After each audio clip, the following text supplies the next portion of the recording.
आज मैं आपको बताता हूँ जो अपनी नेक्स्ट थ्योरी है, that is drift theory of light absorption. इस यूनिट का लास्ट टॉपिक बचा हुआ है ना आपका, तो चलो वो कर लेते हैं कंप्लीट। फिर हम लोग इस यूनिट को कंप्लीट करने के बाद ही माइक्रो स्टार्ट करेंगे, ताकि कोई तुम्हारे को कसर नहीं रह जाए। ठीक है। हालांकि ये ड्रिफ्ट थ्योरी जो है ना आपके लिए, ये ड्रिफ्ट थ्योरी थोड़ी सी बड़ी है, तो शायद आज कंप्लीट हो नहीं पाएगी ये। कोशिश करते हैं हम लोग फटाफट से इसे कंप्लीट करने की। ठीक है, तो ये सॉलिड का वैसे लास्ट टॉपिक ही है, इस यूनिट का लास्ट टॉपिक है। तो आप लोग चाहो तो इस यूनिट को, थ्योरी ऑफ मेटल्स को कंप्लीट कर सकते हो इस चैप्टर के बाद। हेडिंग दो। इस यहाँ तक हम लोगों ने देख लिया था, उसके बाद आज का जो हेडिंग है वो यही है, drift theory of light absorption. ये भी कर ही लो हाथों हाथ, फिर तुम लोग का कोई छूट नहीं जाए वरना। ड्रिफ्ट एक साइंटिस्ट है, उसने एक थ्योरी दी थी, और वो थ्योरी के अंदर ये बताया था कि अगर किसी मेटल को अपन लाइट प्रोवाइड करवाते हैं तो उसका जो एब्जॉर्प्शन है वो किस प्रकार से होता है।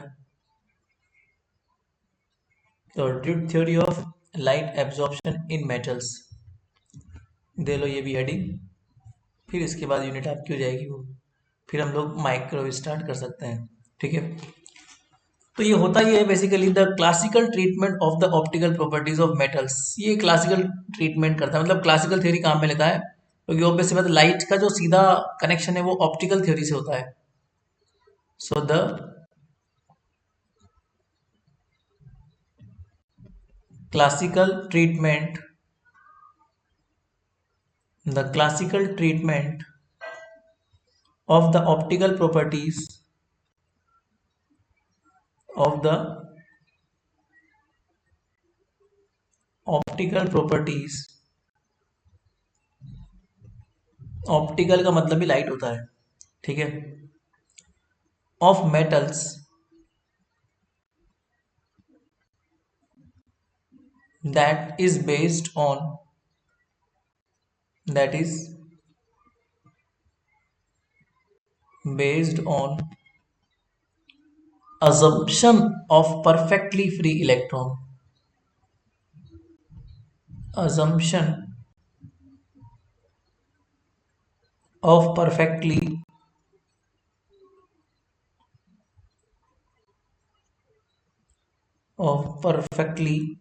free electron, which behaves like a system, which behave like a system of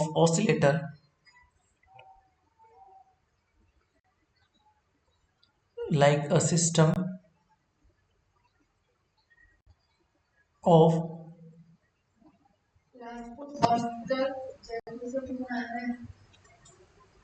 oscillator of frequency zero. तो ये जो थ्योरी है ना, ड्यूट ने एक काम किया था, उसने ये चीज काम में ली थी थ्योरी, और उस थ्योरी के अकॉर्डिंग क्या था कि जो लाइट का एब्जॉर्प्शन होता है ना, वो ऑप्टिकल प्रॉपर्टीज के ऊपर बेस्ड होता है। ऑप्टिकल प्रॉपर्टी ये बात बोलती है कि इलेक्ट्रॉन्स फ्री होते हैं मेटल्स के अंदर, और वो फ्री इलेक्ट्रॉन एक ऑसिलेटर की तरह बिहेव करते हैं। ठीक है ना। तो पहली चीज तो आप ये बात याद रखना कि जब भी लाइट डाली जाएगी वो फ्री इलेक्ट्रॉन को अफेक्ट करेगी। Now when an electromagnetic radiation when an electromagnetic radiation falls on a falls on a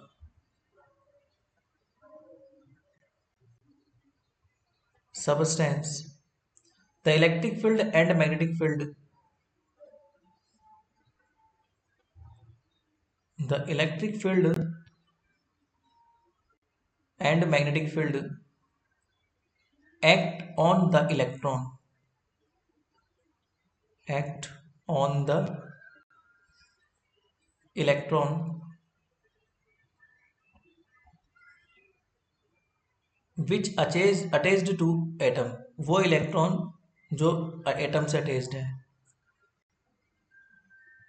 attached to the atoms.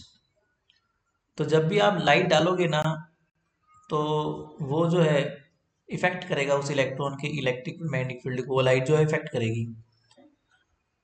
The force due to the magnetic field, the force due to the magnetic field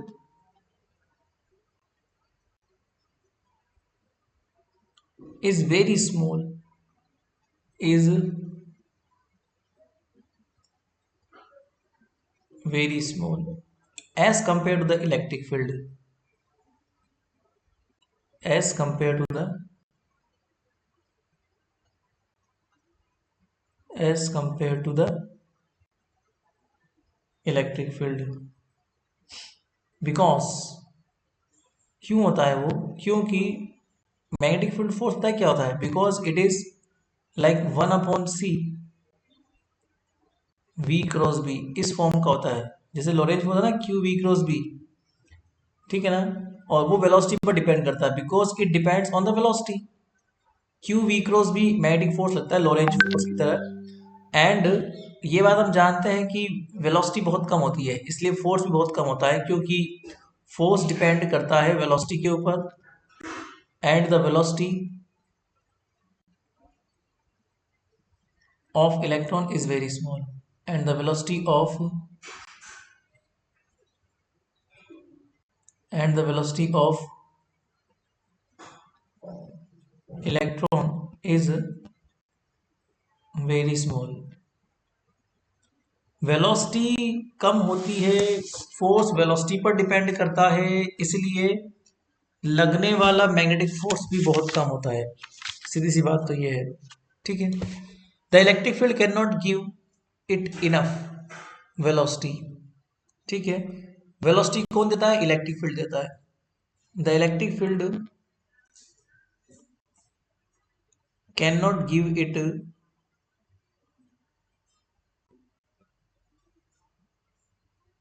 can not give it enough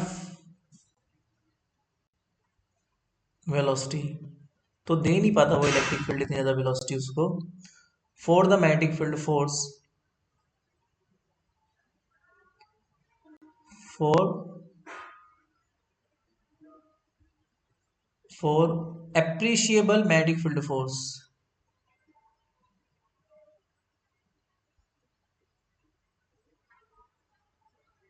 for appreciable magnetic field force. Velocity कौन देगा, electric field देगा, but वो दे नहीं पाता इतनी velocity जो एक minimum magnetic field force apply कर पाए, मतलब मैग्नेटिक फील्ड फोर्स जो होता है वो बहुत कम होता है उस वेलोसिटी की वजह से। दस the equation of motion, thus the equation of motion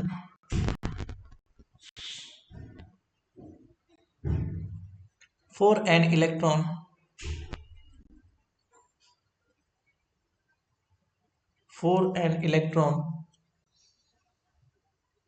bound to an atom,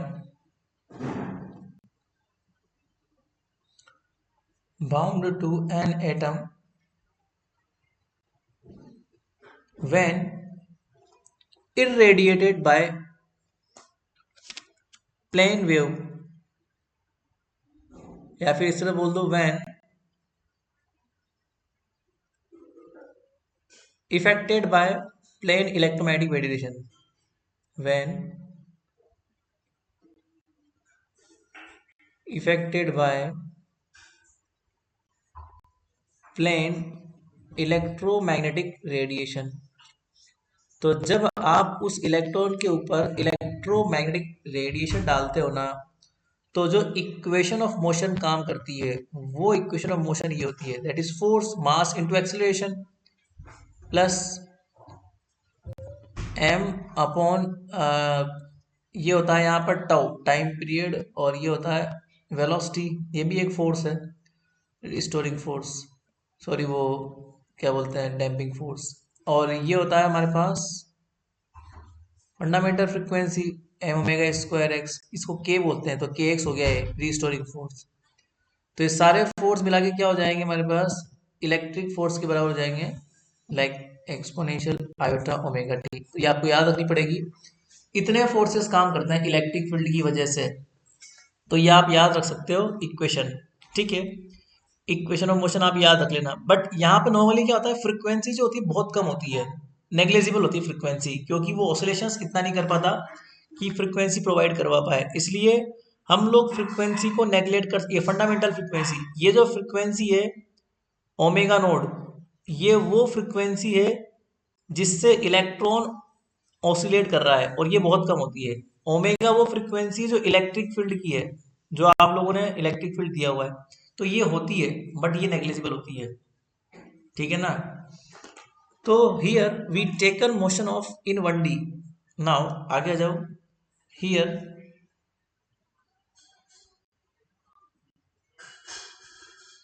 we taken motion 1 dimensional only, only 1D motion ले लो आप लोग।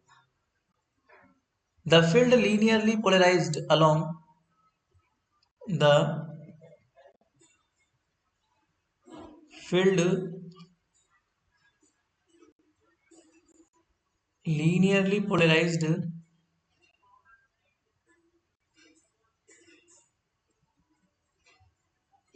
along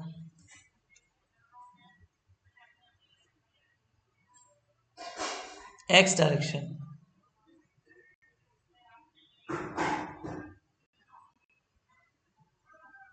and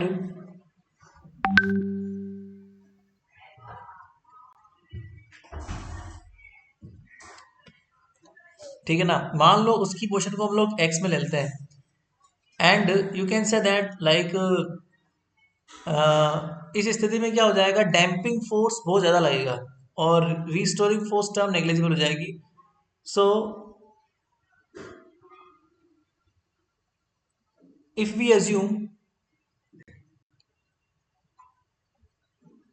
assume suppose natural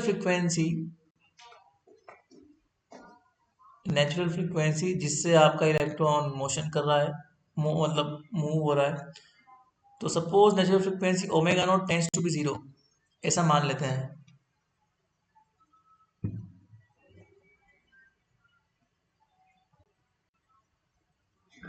then equation of motion becomes,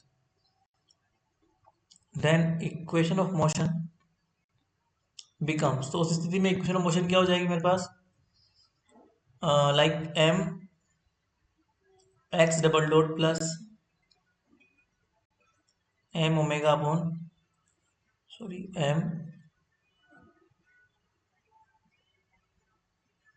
M x dot upon tau just equal to E Nord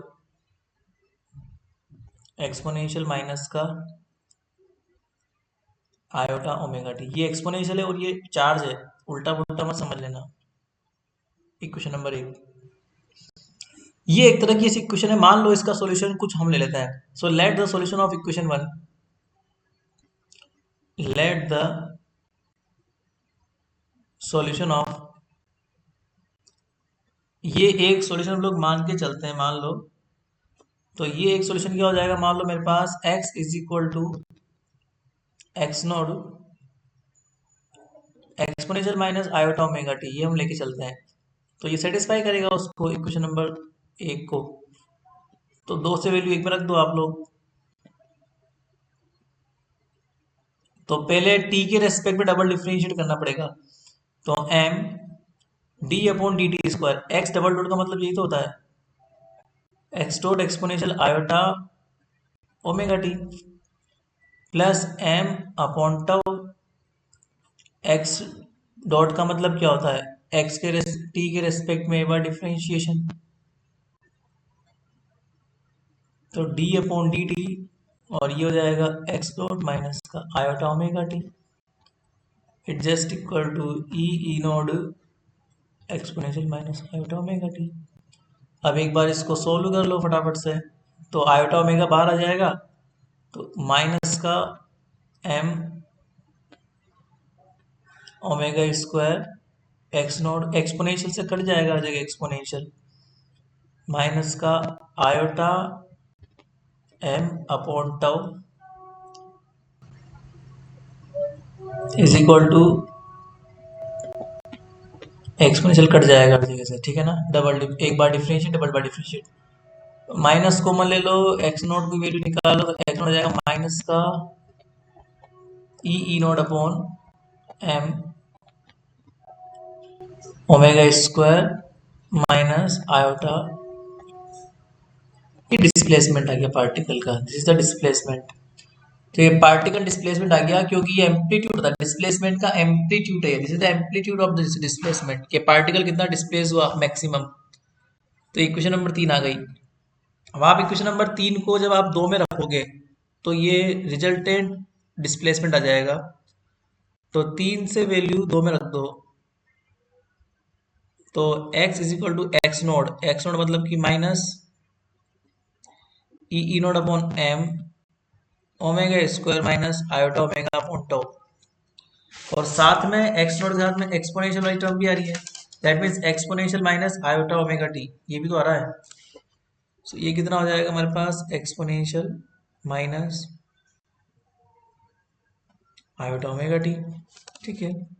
now अब एक चीज और होती है, आपको ये बात पता होनी चाहिए कि पोलराइजेशन के बारे में अगर आपने सुना हो, तो यहाँ पर ऑप्टिकल्स प्रॉपर्टीज भी काम आ रही है, तो इसको तो आप होल्ड पे रखो।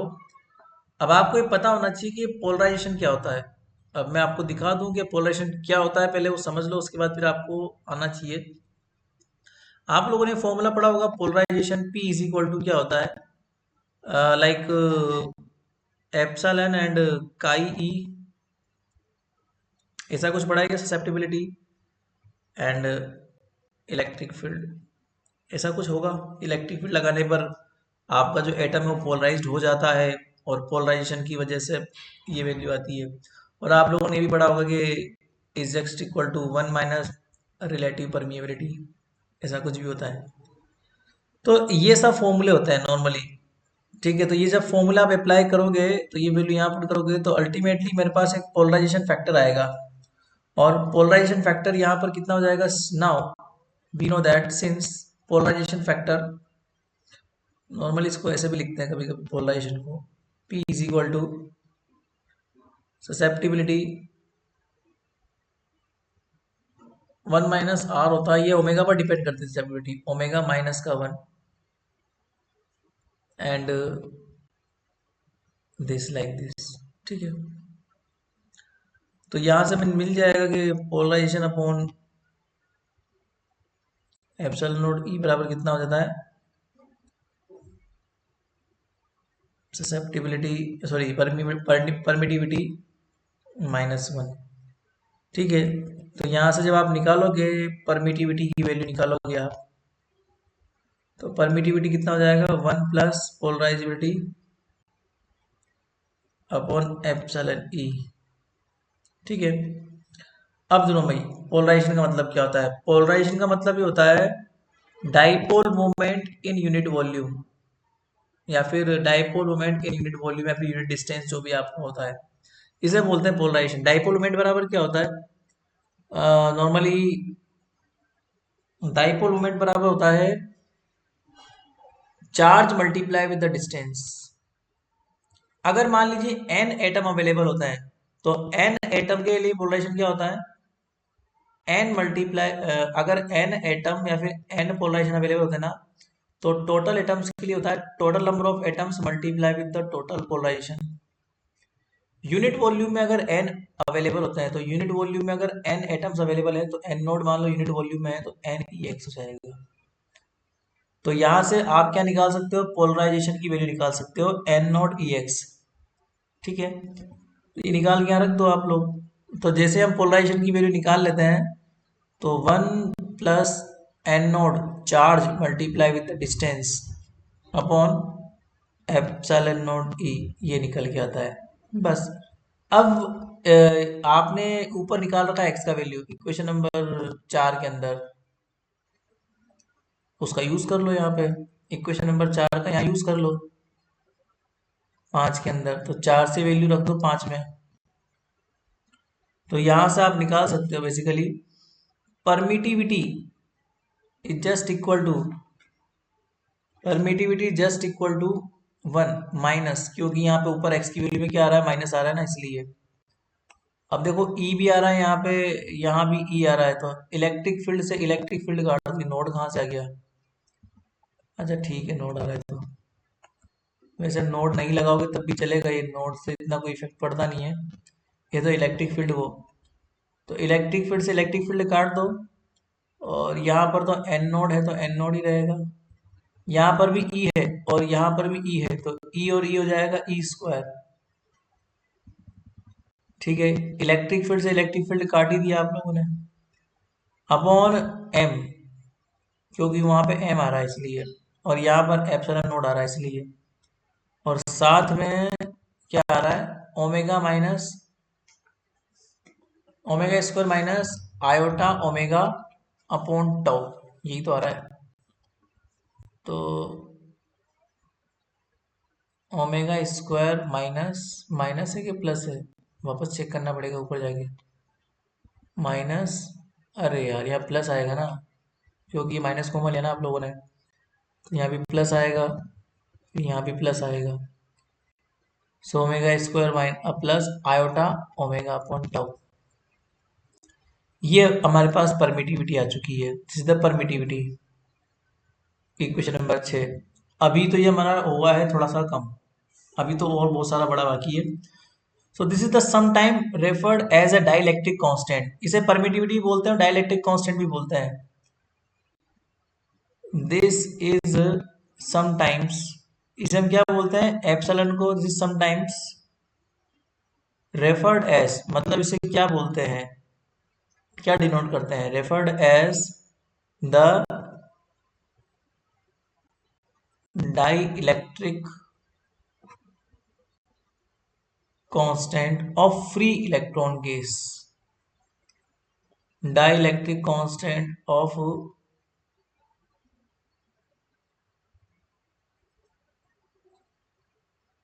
Free electron case, is it.